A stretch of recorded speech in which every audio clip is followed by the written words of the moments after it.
આ જગ્યાનું પંજાબી શાક અને અહીંયાની દાલ મખની જે કહેવાય ને ઘીમાં લથપથ હોય છે, તમે એક વખત ટ્રાય કરીને એટલે તમે 100% આના દીવાના થઈ જવાનો છો. અને માટલા લસ્સી ભાઈ, આની પૂરેપૂરી પ્રિપેરેશન માટલામાં બનાવવામાં આવે છે અને પ્લસ ઉપરથી ડ્રાયફ્રૂટ નાખીને આપે. અને દાલ મખની તો શું વાત કરવી, પેલું અમૂલનું ઘીનું પાઉચ આવે ને 20 રૂપિયાવાળું, એ આખું અંદર ઠલવી દે.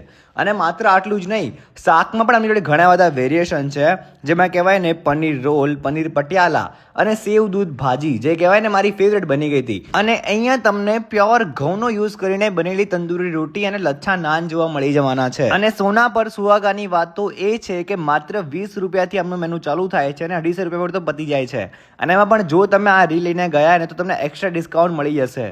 તો ફટાફટ મહેસાણામાં આવેલું શેરે પંજાબ રેસ્ટોરન્ટમાં પહોંચી જાઓ, કેમ કે ટેસ્ટ અને ક્વોલિટી બધામાં એક નંબર છે અને જોડે જોડે તમારા ખિસ્સાને પોસાય ને એવો રેટ છે. તો અત્યારે જ સ્ક્રીન પર દેખાતા લોકેશન પર પહોંચી જાઓ.